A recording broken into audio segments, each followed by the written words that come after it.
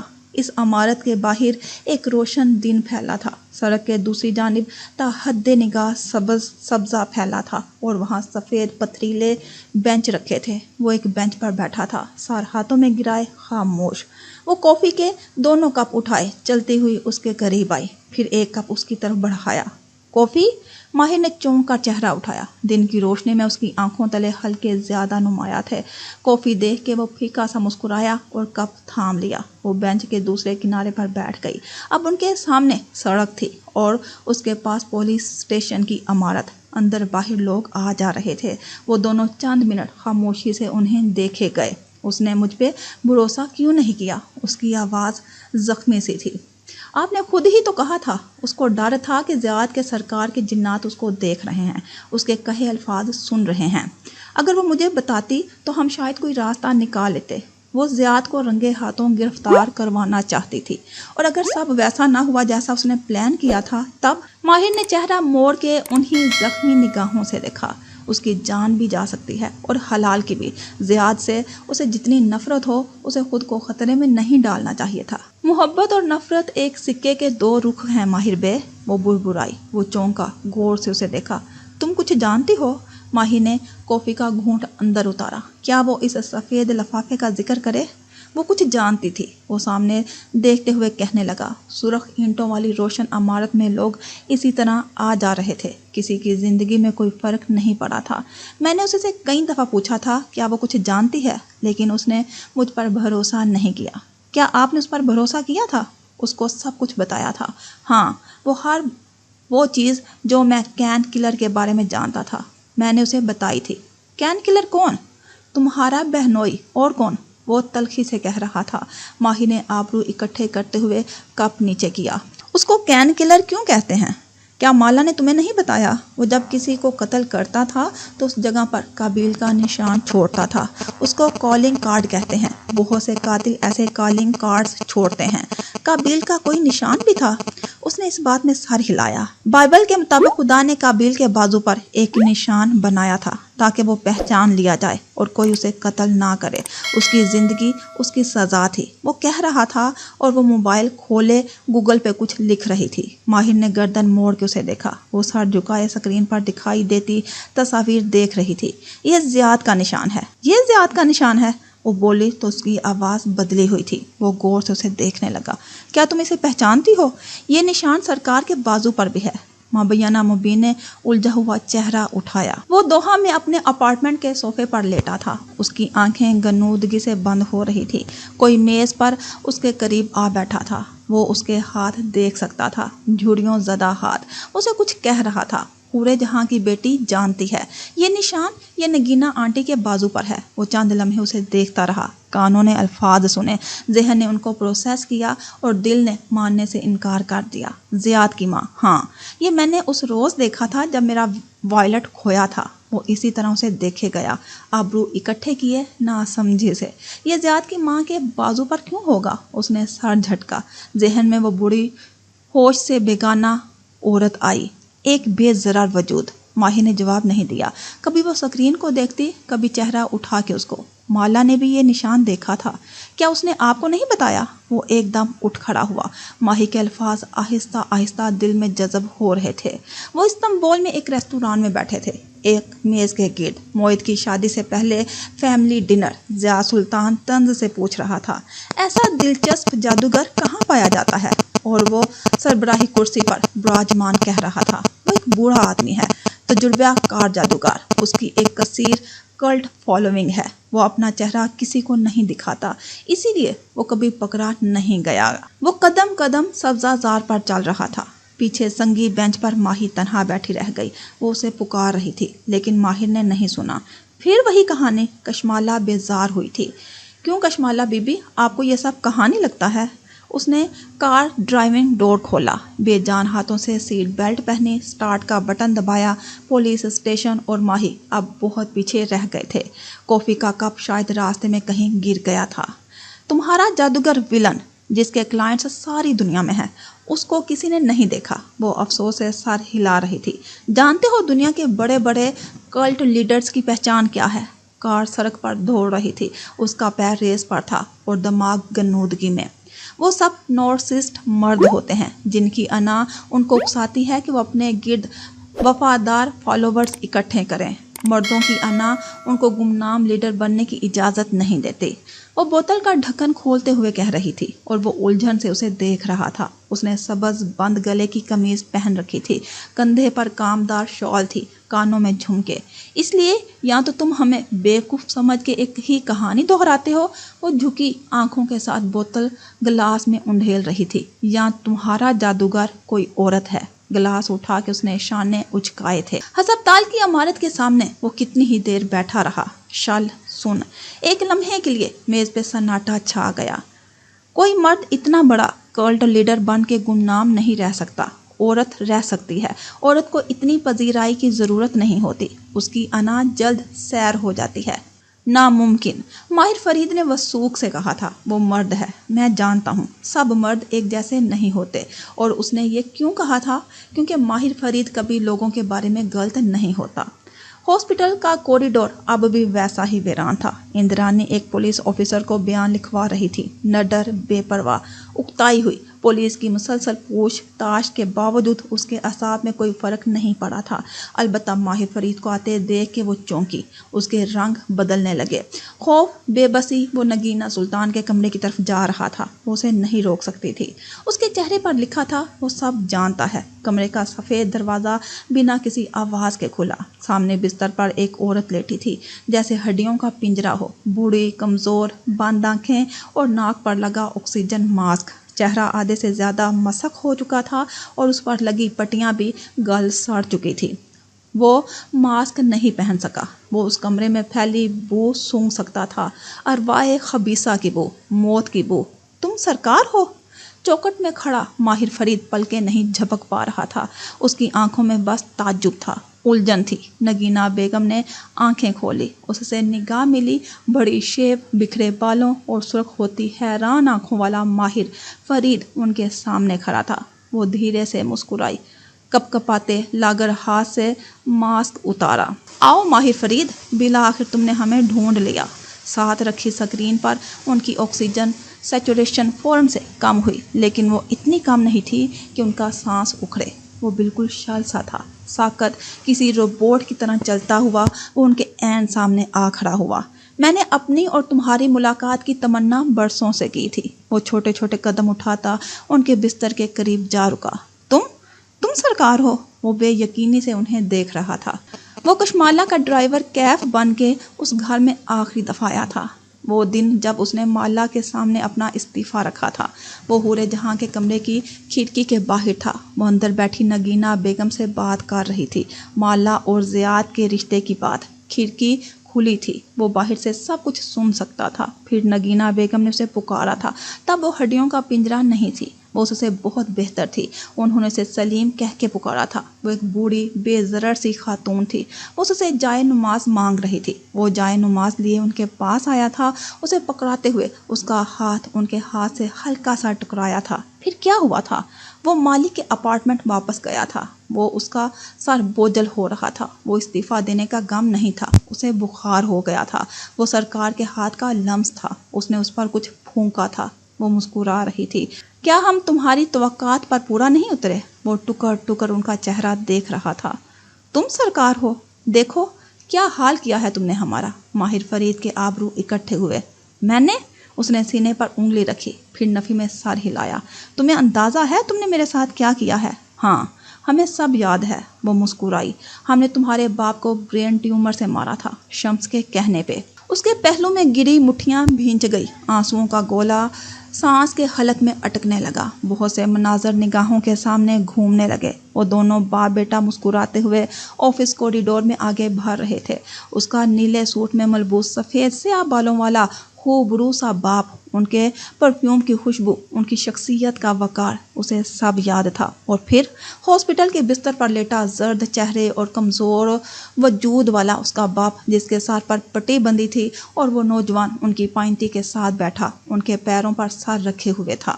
میرا باپ، اس کی آنکھیں بھیگنے لگی، آواز کپ کپائی، اور تمہاری ماں، اس کو سحر عشق سے بھی ہم نے بیمار کیا تھا، وہ مسکرا کے بتا رہی تھی۔ ان کے کارنامے تھے، ان کی سب سے بڑی اچیومنٹس۔ وہ بس اس عورت کو دیکھے گیا جس کا آدھا چہرہ مسخ تھا، جس کے جسم سے بدبو اٹھ رہی تھی، اور وہ مسکرا رہی تھی۔ وہ بارش میں بھیگتا نوجوان، وہ سڑک کنارے بیٹھا سر جھکائے رو رہا تھا۔ اس کی ماں اس کے ٹیومرز زدہ باپ کو چھوڑ رہی تھی۔ اس کی ماں کسی اور سے شادی کرنے جا رہی تھی۔ وہ اس کو سمجھا سمجھا کے تھک گیا تھا۔ اور حلال، وہ جس کو پانے کی ہمیں تمنا تھی، وہ بلائی منزل پر بنے لیونگ روم میں ونگ چیئر پہ بیٹھا تھا، سیاہ لباس پہنے۔ وہ سوگواریہ سے کھڑکی سے نظر آتی شہر کی جلتی بجھتی روشنیوں کو دیکھ رہا تھا۔ تب وہ ساتھ آ کے بیٹھی تھی، وہ ننھی سی گھنگریالے والوں والی لڑکی۔ اس نے گردن موڑ کے اسے دیکھا تھا۔ اسے نہیں دیکھنا چاہیے تھا۔ اس کی بوڑھی آنکھیں، مڑی ہوئی پلکیں اور گال میں بنتا گڑا، وہ اس سب کو پہچانتا تھا۔ وہ اس کا عکس تھی۔ حلال کہاں ہے؟ وہ ہمارے پاس تھی اتنے برس سے، اور تم اسے نہیں ڈھونڈ سکے۔ وہ جیسے کسی ٹرانس سے نکلا، تیزی سے ان کے سرہانے تک آیا۔ حلال کہاں ہے؟ وہ بولا تو بھیگی آواز ایسی تھی جیسے سانس چڑھ گیا ہو۔ اسے زیاد لے گیا ہے۔ کہاں؟ ہم نہیں جانتے، لیکن تم اسے کبھی نہیں ڈھونڈ پاؤ گے ماہر۔ ماہر نے تھوک نکلا، بہت سے آنسو جیسے اندر ہی دبا لیے، پھر وہ دھیرے سے ان کے سرہانے پر جھکا۔ تم سرکار ہو۔ اب وہ حیران نہیں تھا، اب اس کی آنکھوں میں تیش تھا، نفرت تھی، افسوس تھا۔ ہاں ہم سرکار ہیں، مسخ چہرے والی عورت مسکرائی، اور ہم تمہیں برسوں سے جانتے تھے، تم ہی ہمیں نہیں جان سکے۔ پھر ان کی مسکراہٹ گہری ہوئی، جلے ہوئے ہونٹوں والی مسکراہٹ۔ ہم یہ بھی جانتے تھے کہ سبرینا زندہ ہے، اور یہ بھی کہ وہ اسی شہر میں ہے۔ ہم ہمیشہ تم سے ایک قدم آگے رہے ہیں۔ کیا مل گیا تمہیں یہ سب کر کے؟ وہ تارحم اور دکھ سے اسے دیکھ رہا تھا، اور چہرہ ابھی تک ان کے اوپر جھکا تھا۔ ملے گا، اب بھی ملے گا، لیکن تم نہیں سمجھو گے۔ تمہیں حلال سے کیا چاہیے؟ وہ ہلکا سا ہنس دی، پھر تکلیف سے کراہ نکلی۔ ہنسنے سے ان کی جلی ہوئی جلد میں جیسے درد کی ٹھیسیں اٹھتی تھی۔ زیاد کہاں ہے؟ مجھے بتا دو، شاید تمہاری اٹکی ہوئی روح کو نجات مل جائے۔ وہ ہمارا بیٹا ہے ماہر، ہم اس کی آخری دم تک حفاظت کریں گے۔ اسے لگا ان کی آنکھوں کا کنارہ بھیگنے لگا ہے، پھر اس کی نگاہ ان کے سر تلے رکھے تکیے تک دوڑ گئی۔ فائبر بولز سے بھرا تکیا، پھولا پھولا اور بھاری، کسی کے منہ پر رکھ دو تو اس کی کراہ تک نہ نکلے۔ اسے بہت کچھ یاد آیا۔ اس کے مرتے ہوئے باپ کے سر تلے بھی ایسا ہی تکیا تھا، اس کی ماں کی لاش تلے بھی یہی تھا، سائیک وارڈ میں اس کے قید خانے میں بھی ایسے تکیے تھے۔ میں چاہوں تو ایک پل میں تم سے اپنی زندگی کے تمام بدلے لے لوں نگینہ بیگم۔ وہ سیدھا ہوا اور نفی میں سر ہلایا، لیکن ماہر فرید قاتل نہیں ہے۔ اسے افسوس اور تارحم سے دیکھتا وہ پیچھے ہٹنے لگا۔ میں نہیں چاہتا کہ تم مرو، میں چاہوں گا کہ تم زندہ رہو سرکار، اور تم جان کنی کی ساری تکلیفیں جھیلو۔ تم موت کو بار بار دیکھو اور اس کی تمنا کرو، لیکن وہ تمہیں قبول کرنے سے انکار کر دے۔ وہ نفی میں سر ہلاتا پیچھے ہٹ رہا تھا۔ وہ ابھی تک مسکرا رہی تھی، تکلیف سے ان کی آنکھوں میں پانی آ رہا تھا۔ سائڈ ٹیبل پر وہ نوٹ پیڈ اسی طرح الٹا رکھا تھا۔ لوہے کا کمرہ ساکن ہو چکا تھا۔ چند لمحے وہ گہرے سانس لیتی رہی، ہر سانس کے ساتھ ہر آہٹ گنتی رہی، اور پھر ایک کنڈا کھلنے کی آواز آئی۔ اس نے خشک لبوں پر زبان پھیری، بازو مزید اپنے گرد لپیٹ لیے، آنکھیں دروازے پر مرکوز تھی۔ دروازے میں شگاف ابھرا اور تیز روشنی اندر داخل ہوئی۔ مالا کی آنکھیں چندھیا گئی، پھر پلکیں جھپکائی، روشنی غائب ہو گئی۔ ضیاء سلطان اوپر چڑھتا کنٹینر کے اندر آیا اور اپنے عقب میں دروازہ بند کر دیا۔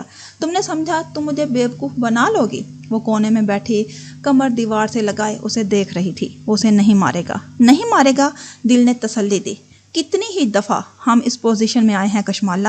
وہ پنجوں کے بل اس کے سامنے بیٹھا اور افسوس سے اس کے سفید چہرے کو دیکھا، پھر اس کی کلائی کو. تم، میں اور زنجیریں. وہ سانس روکے اس کو دیکھے گئی. لیکن یہاں کوئی بک شیلف نہیں ہے جس کو تم اگر گرا سکو، کوئی پولیس نہیں ہے جسے تم مدد کے لیے بلا سکو. وہ نفرت سے اسے دیکھ رہا تھا. یہ حلال ہے نا؟ آبرو سے پیچھے بنی جالی کی طرف اشارہ کیا. زیاد نے افسوس سے سر جھٹکا. تم اب بھی اس کی بہن کا سوچ رہی ہو؟ تمہارا مسئلہ میرے ساتھ ہے، مجھے رکھ لو، اس کو جانے دو. اس نے زنجیروں والے ہاتھ اکٹھے کیے. پلیز زیاد، وہ ایک چھوٹی سی بچی ہے. میں تم سے اپنی اور تمہاری بات کرتا ہوں اور تم اس کو سوچ رہی ہوتی ہو. زیاد کے چہرے پر زخمی سا تاثر ابھرا. جب میں اپنی اور تمہاری بات کرتی تھی تو تم کس کو سوچتے تھے؟ وہ ہاتھ نیچے کر کے ایک دم چلائی. چہرہ سرخ ہوا. وہ خاموشی سے اسے دیکھے گیا. تم سبرینا کو سوچتے تھے، تم میرے اندر اس کو ڈھونڈتے تھے. اس نے خود کو چلاتے سنا. یہ اسکرپٹ کا حصہ نہیں تھا. اسے زیاد کے سامنے چیخنا نہیں تھا. اسے اس کی منت کرنی تھی، مگر اسے ٹھنڈ لگ رہی تھی. اس کا دماغ معاف ہو رہا تھا. مت ظاہر کرو کہ تم جیلس تھی. تمہیں مجھ سے محبت ہوتی تو تم جیلس ہوتی. زیاد نے ہوں میں سر جھٹکا. جیلس؟ میں جیلس نہیں ہوں. یہ انکشاف ہے. اس کی آواز اونچی ہوئی. کیا کوئی اس کی آواز سن سکے گا؟ کیا کوئی باہر سڑک سے گزر رہا ہوگا؟ میں جان گئی ہوں کہ تم میرے اندر کس کو تلاش کرتے تھے. ضیاء سلطان نے جیسے اس کو سنا ہی نہیں. وہ ہاتھ جھاڑتے ہوئے اٹھ کھڑا ہوا. تم نے غلط انتخاب کیا کشمالہ. تم نے میرے اوپر اس کی بہن کا انتخاب کیا. اس نے سرد نگاہوں سے اسے دیکھا، پھر کلائی پر بندھی گھڑی کو. 4 سے 5 گھنٹے، بس اتنا وقت ہے تمہارے پاس. اس نے چونک کر گردن اٹھائی. وہ اسی اسپاٹ انداز میں کھڑا جیسے فیصلہ سنا رہا تھا. تم اس وقت آبادی سے بہت دور ہو. اور یہ نگاہیں گھما کے دائیں بائیں دیکھا. یہ ایک فریزنگ ٹرک ہے. 4 سے 5 گھنٹے میں یہ تمہارے جسم کا درجہ حرارت اتنا کم کر دے گا کہ تمہارا سانس بند ہو جائے گا. وہ اب دروازے کے قریب لگے ایک سرمائی بورڈ کے بٹن دبا رہا تھا. ایک دم وینٹ سے تیز سرد ہوا نکلنے لگی. مالنا نے بے اختیار اپنی زنجیر کو دیکھا. وہ بہت چھوٹی تھی. وہ اس بورڈ تک نہیں جا سکتی تھی. یہ بورڈ پاس ورڈ پروٹیکٹڈ ہے. تم چاہو بھی تو اس کا درجہ حرارت کم نہیں کر سکتی. وہ واپس پلٹا اور دیکھا کہ وہ اپنی زنجیروں کی لمبائی دیکھ رہی تھی تو گہری سانس لے کر بتایا. یہ ٹرک اس وقت ایک ان ٹچڈ لینڈ میں ہے. ایک جنگل جہاں آج تک انسانوں نے قدم نہیں رکھے. یہاں دور دور تک کوئی نہیں ہے. وہ جیسے اسے خبر نامہ پڑھ کے سنا رہا تھا. تم مجھے یہاں مرنے کے لیے چھوڑ کے جا رہے ہو؟ اس نے بے یقینی سے زیاد سلطان کو دیکھا. یہ نہیں ہو سکتا تھا. وہ اسے نہیں مار سکتا تھا. اس پر ہاتھ اٹھا سکتا تھا. اس کا دل توڑ سکتا تھا. اس پر جادو کر سکتا تھا. لیکن زیاد سلطان اس کی جان نہیں لے سکتا تھا. وہ ہلکا سا مسکرایا. تم ابھی میرے کام کرنے کے طریقے سے واقف نہیں ہو کشمالہ. اور اسی سرد مہری سے وہ پلٹ گیا. دروازے کا لوک کھولتے ہوئے وہ رکا. تم نے سمجھا تھا تم مجھے دھوکہ دے کر اس کے ساتھ چلی جاؤ گی، لیکن تم اپنی آخری سانس تک مجھ سے پیچھا نہیں چھڑا سکتی. طنز، افسوس، جیسے اسے مالا کی عقل پر حیرت ہوئی. گرم آنسو اس کے سرد چہرے پر پھسلتے رہے. وہ اب پلٹ کے لوک کھول رہا تھا. وہ اب جانے لگا تھا. وہ شاید آخری دفعہ اسے دیکھ رہی تھی. سبرینا زندہ ہے، اس نے خود کو کہتے سنا. لبوں سے سرد دھواں نکلا. زیاد کے ہاتھ ٹھہر گئے. پلٹ کے اسے ایسے دیکھا جیسے سردی نے اس کے ذہن پر اثر کر دیا ہو. کون؟ تمہاری سبرینا مری نہیں تھی. اسے وٹنس پر پروٹیکشن مل گئی تھی. میں اس سے بات کر چکی ہوں. وہ زندہ ہے. وہ بالکل ٹھہر کے اسے دیکھنے لگا جیسے وہ اس کی دماغی حالت کا اندازہ کر رہا ہو. نہیں، یقین آیا جب وہ زخمی ہو کے سڑک کنارے گری تھی اور اس کے پاس نیلے اور زرد رنگ کا کیک گرا تھا اور تم نے قابیل کا نشان بنایا تھا. اس نے تب آنکھیں کھول کے تمہیں دیکھا تھا. تمہاری نگاہ ملی تھی. تم نے ماسک پہن رکھا تھا، ہے نا؟ یہ کسی پولیس فائل میں نہیں لکھا. یہ اس نے مجھے بتایا تھا. وہ پلک نہیں جھپک سکا. سانس جم گئی تھی جیسے. کشمالہ مبین سے پہلے وہ برف کا مجسمہ بن گیا تھا. اور تمہاری ماں جادوگرنی ماں، وہ برسوں سے یہ بات جانتی ہے، اس نے تم سے یہ بات چھپائی تھی، اس کے جنات اس کو خبر دے چکے تھے، لیکن وہ تمہیں سبرینا سے دور کرنا چاہتی تھی، کیونکہ سبرینا اس ایکسیڈنٹ کے بعد ماں نہیں بن سکتی تھی اور سرکار کو تمہارا بچہ چاہیے تھا۔ ایک نگاہ جالی کے پیچھے ڈالی، گھنگریالے بالوں والے وجود میں حرکت ہوئی تھی، وہ شاید اٹھ رہی تھی۔ جاؤ زیاد، اور اگر میں جھوٹ بول